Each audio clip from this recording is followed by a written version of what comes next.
nagki-clear, paano nung mahanap buhay namin? Ha? Hindi naman kayo na kumakain, kami kumakain. Wala naman kayong karapatan magtinda sa kalsada eh. Hindi, dito sir, sidewalk lang kami sir. Sidewalk lang eh. Ano ba inuhuli ko? Hindi, wala na mga tinda sir. Alam mo ba inuhuli ko? Oo, alam mo mga tinda sir. Hindi mo pala alam eh. Paliwanag mo nga, ano inuhuli ko dito? Ano yung mga tinda eh? Di ba? Pinakuha niya mga tinda. Ano ganito eh. Yung gumagamit ng kalsada, ang inuhuli ko dito. Wala naman kung ano.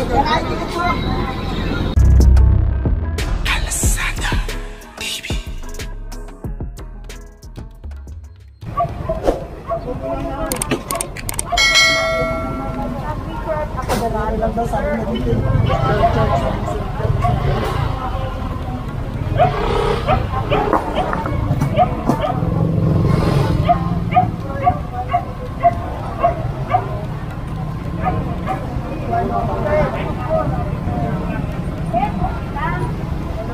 Bayad na si Sir. Ay, si Richard.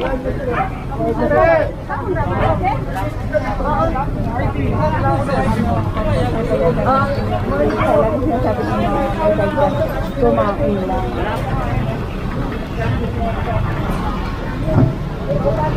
Sir, Ano? ikaw na siya, Sir.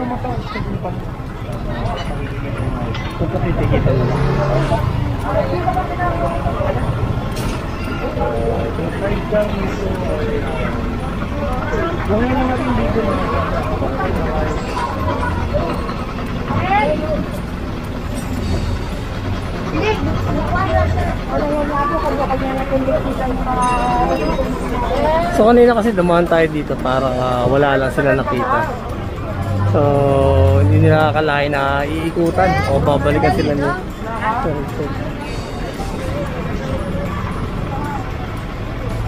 so titikito na lang obstruction.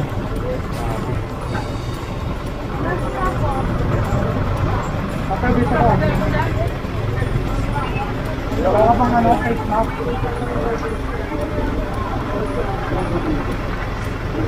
Sandali lang, dong. Ikaw naman siya, dong.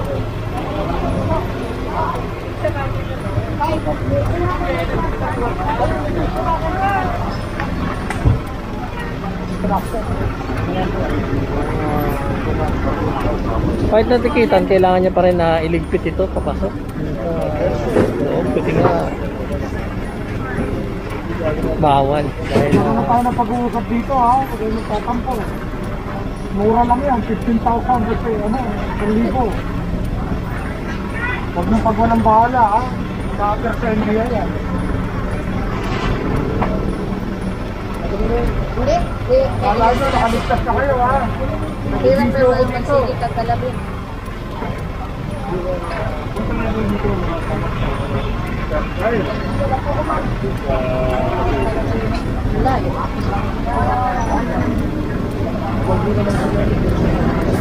so aware naman sila dito na ano na yun nga palaging sila sinasabihan ni Sir Richard dito, so hindi lang once na pumunta dito, so kung may mga 3 beses, 5 beses sila nasabihan.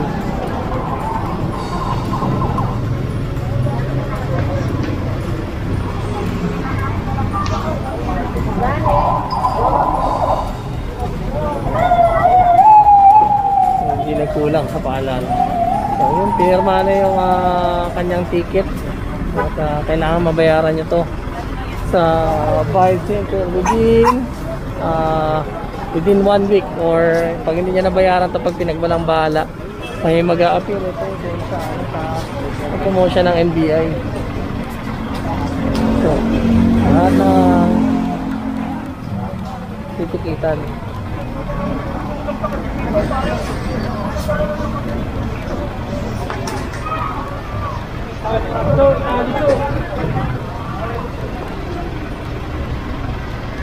So pag ayaw mo naman bayaran, pwede naman mag-community service. So yung total lang nung nung ticket mo, halimbawa yung obstruction 1,000, so bali 2 days na community service yun. Kasi ganyan dito dito yun eh.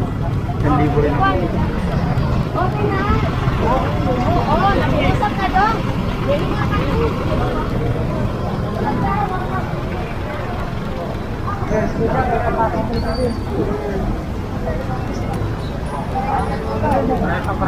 Gustukan mo. Yung payong pareho.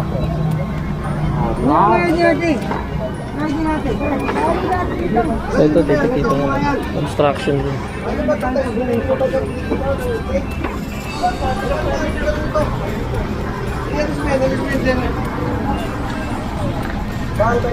Tingin na sir.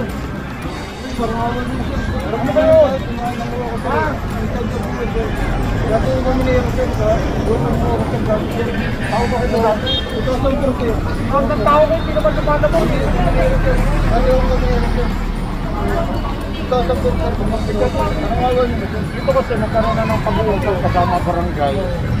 Harap naman po ng bahay po sir eh. Kumain lang naman po. Next time sir. May sasakyan, tinitikitan. Next time sir. Oo. Next time ako kay sir. Kumain lang. Kumain ko na sir ah. Sir, anak na ko. Anak ko yan. Ikaw ang naman dito. Hindi ko po anak. Tagalog. Kumain lang doon sir sa bahay. Yan yung mga. Magkaroon nakadilita ng pag-meeting. Oo sir. Ano na? Nakaupo yung ID ko eh. Paano? Uumpisahin ko na lang yan. Ano yung gusto ko? Ikaw. Ay, siguro bigod pa pa. Huwag yung pagwalang bala to. So, obstruction. So,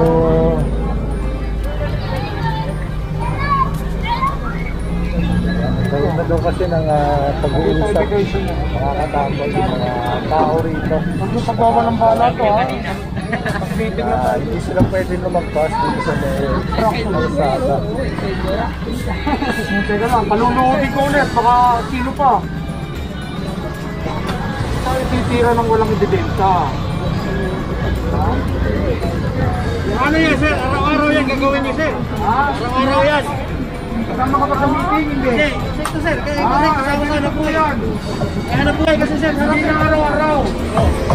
Yung ano, didimanda na natin. kung ano, kung araw-araw kayo nagkiklir eh, paano nung mahanap buhay namin? Ha? Hindi naman kayo na kumakain, kami kumakain. Wala naman kayong karapatan magtinda sa karsada Hindi, eh. dito kasi, sidewalk lang kami sir. Sidewalk lang eh. Ano ba inuhuli ko? Hindi, wala ano, mga tinda sir. Ano mo ba inuhuli ko? Oo, alam mo mga tinda sir. Hindi mo pala alam eh. Aliwanag mo nga, ano inuhuli ko dito? Ano yung mga tinda eh? Di ba? Pinakuha niya mga tinda.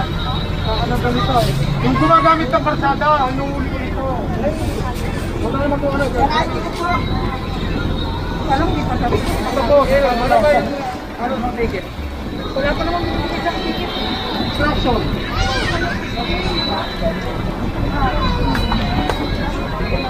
Parang asan pa rin.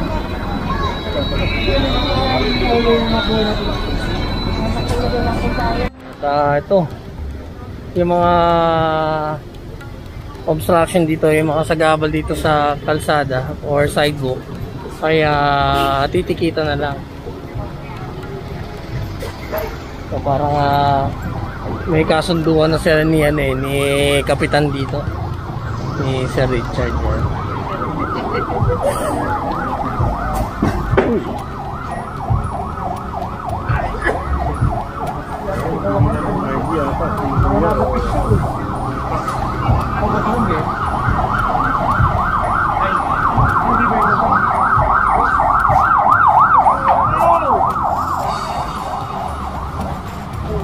Ikaw nga.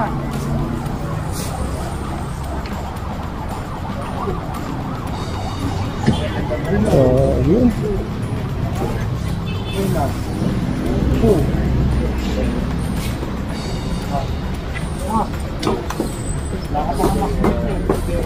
Pakulong na natin na, wala naman ginagawa ng ID. Lagi na lang. Ano nyo, pag kumana kasi ng bahay na walang ID, baka magka-problema kayo. Mamaya, wag mangyari, ma-aksidente kayo. Wala kang ID sa katawan. Diba? Wag mangyari, diretso ka sa Pulidaria. Sino pa maghahanap sa'yo? Wala kang pagkakakilanlan. Diba? Kayong lalabas ng walang ID. Para sa kaligtasan. Sino ang lumalabas ng walang ID? Ayun lang. Ngayon, sino ang lumalabas ng walang ID? Ako kasi lumalabas ako pero dito naman. Kaya ibig sabihin, sino ang taong walang ID? Hindi na nga, lahat naman may ID. Oo. Yung taong walang ID.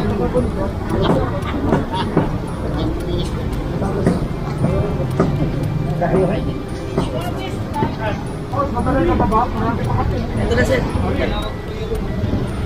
Ako kasi nakasada ko pa. Andito po sa Richard. Building na sila. Binigyan sila ng nakiusap ang LGU, ang barangay, na gamitin muna nila yung sidewalk. Hanggang merong pandulo. Pero provided, yung karsada dapat wala naman. Ngayon, ito kasi, sa totoo lang, yung property nila, parang inaprubahan na ng NHA. Ang kalitas sa kalitas. Kailangan nyo. Walang ID, pasensya na kayo ha, dadalhin ko kayo ha, bibitbitin ko kayo. Kayo sa barangay, pakita na kayo sa truck. Wala ang problema, ID lang naman ang kinukuha eh. I-inquest ko pa ba kayo? Kung yun ang palaki, hindi dadalhin ko kayo sa barangay. Ha?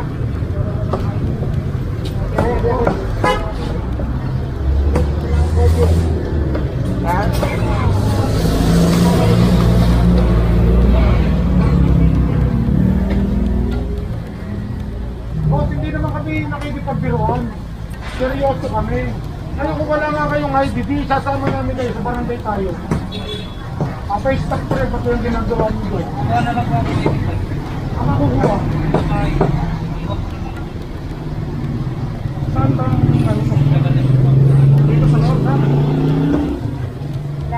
Sige, bilisan mo. Ano katagal? Wala po. 10 o 5 minuto. Pag wala ka pa 5 minuto ha, bablatter na kita ha. Sorry ka.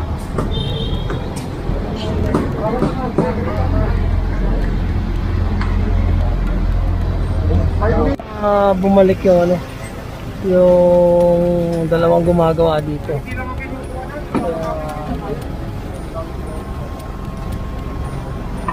Mablatter na sa police station saka sa barangay.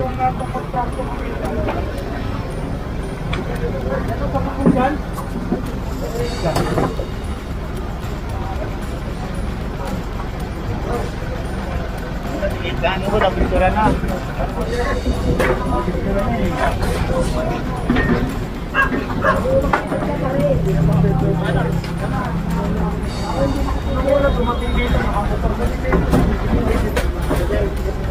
Pakihamit mo ako.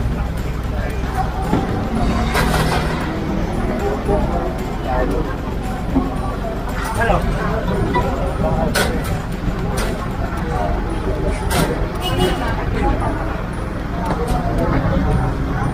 So lahat ng construction material pinahakot na. Buhangin, hollow blocks, mga kahoy.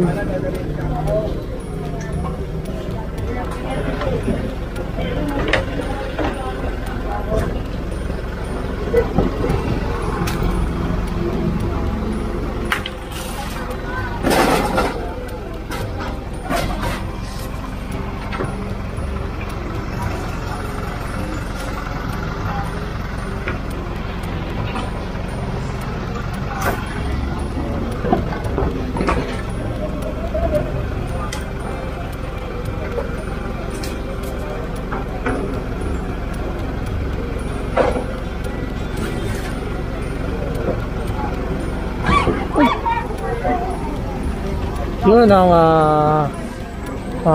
isang dahilan kung bakit gawa yung mga nagtitinda ng isda doon kanina. Hindi nilinisan yung ano, yung bangketa.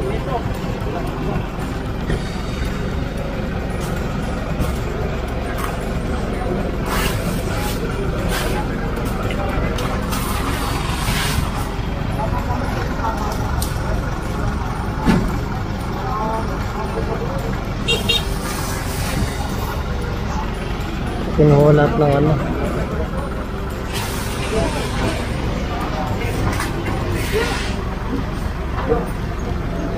Kinuha na lahat ng buhangin sa semento. Makahalad lang.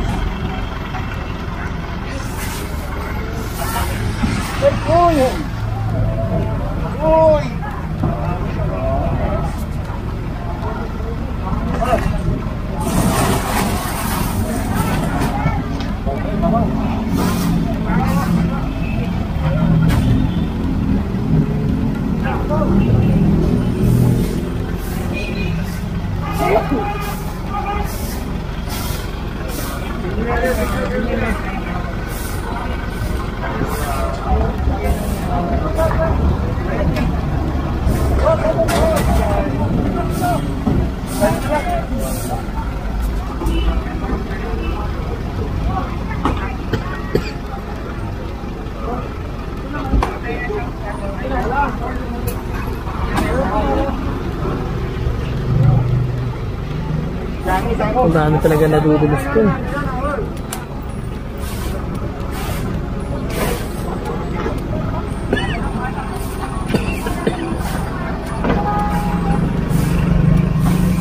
Kawawa naman si tatay na bagok.